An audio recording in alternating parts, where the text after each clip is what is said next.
وکیل جانا اختر تیر شو او امید دی چې ستاسو او زمونږ د ټولو یارانو دوستانو به اختر په خیر خیریت سره تیر کړی.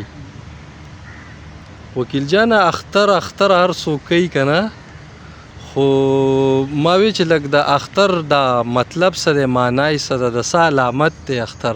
لکه شاعرانو ورته هم خپل یو نظر کړی دی، لکه کاظم خان شیدا وایي چې اختر لکه اسمان لري له کوره و هلال ته څه محتاج هغه کسان دي.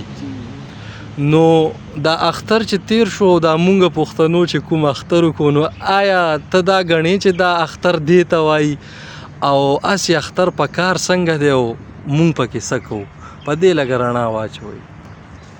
دنیا کې داسې یکی یوه معاشره هم نشته چېرته کې چې د اجتماعي خوشحالۍ لوی تهوارونه او فیسټیول نه وي.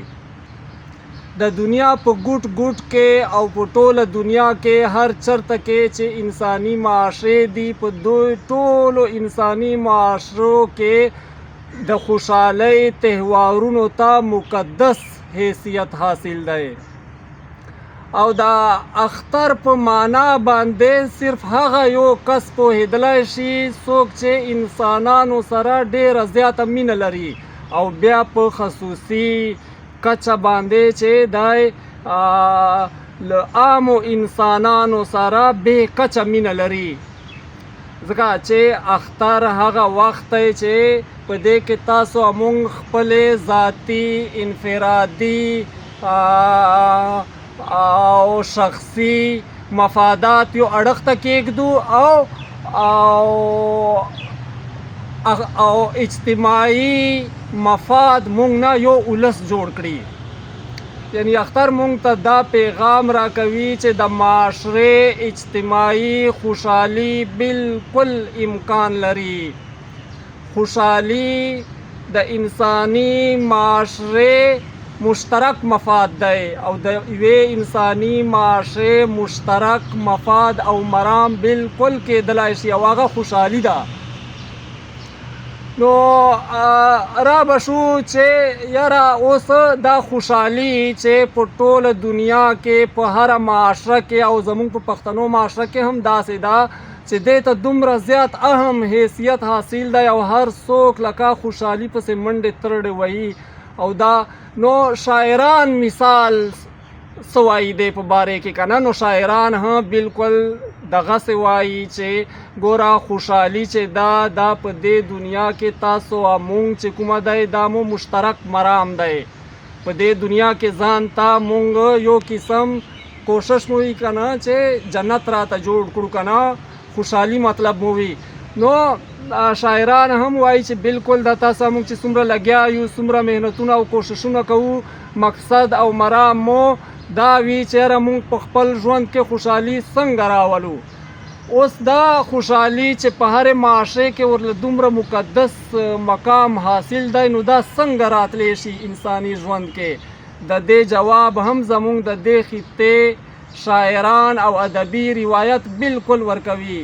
وای په انساني ژوند کې خوشحالي صرف او صرف په مینه باندې راتللی شي.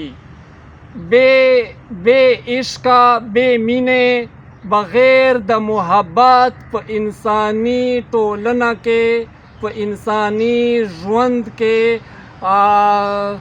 خوشحالي، نشاط او طرب دا هیڅ امکان نه لري. نو دا خوشحالي چې کومه دی دا صرف او صرف په مینه باندې. مونږ چې وایو چې خوشحالي د دې مو دا مطلب وي چې دلته کې مینه هم شته ده، ځکه چې خوشحالي صرف او صرف د مینې په بنیاد دی. نو شاعران هم دا وایي چې وروره خوشحالي صرف او صرف په مینې باندې راځي.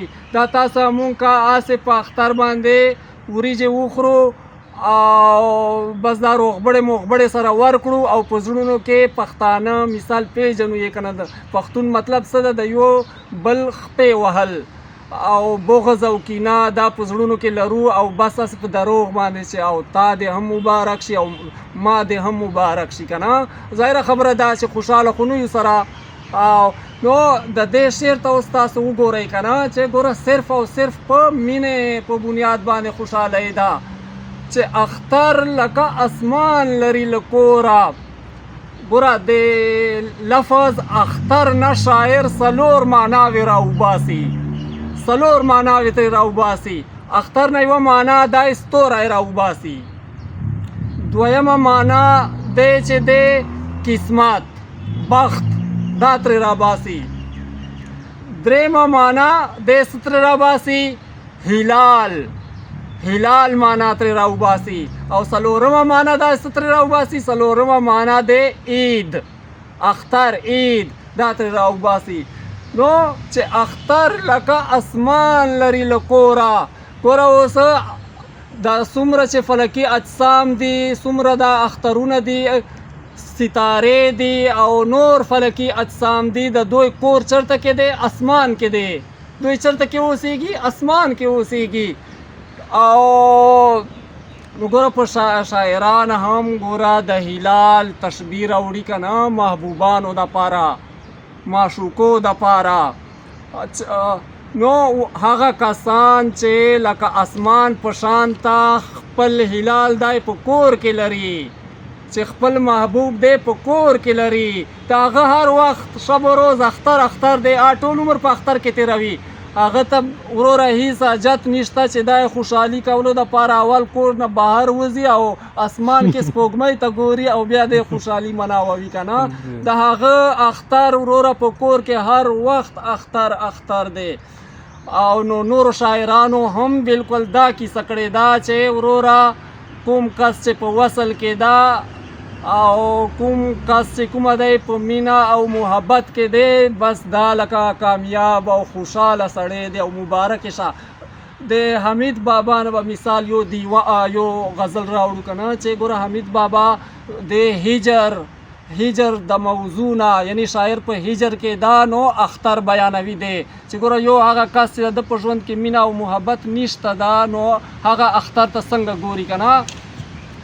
غزل دی چې اته سیلابونه یې دي که نه، لنډکای بهر دی.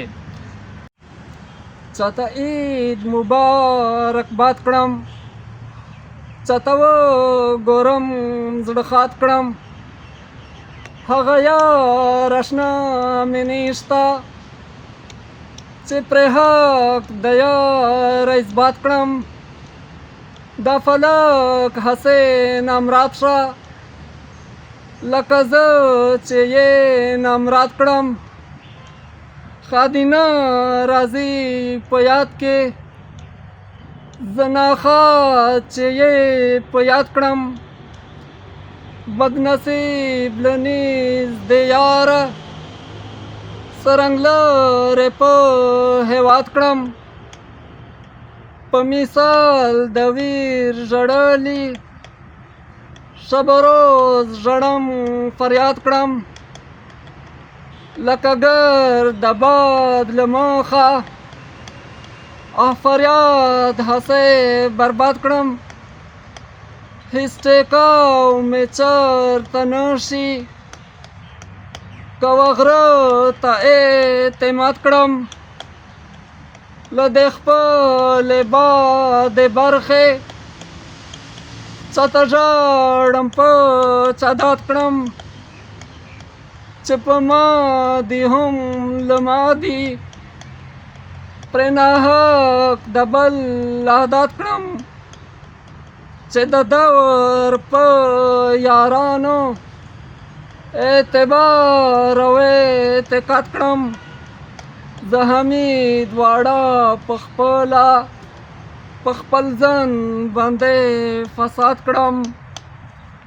دوبوي میلا په ښکاته چې حمید خیزر استاد کړم.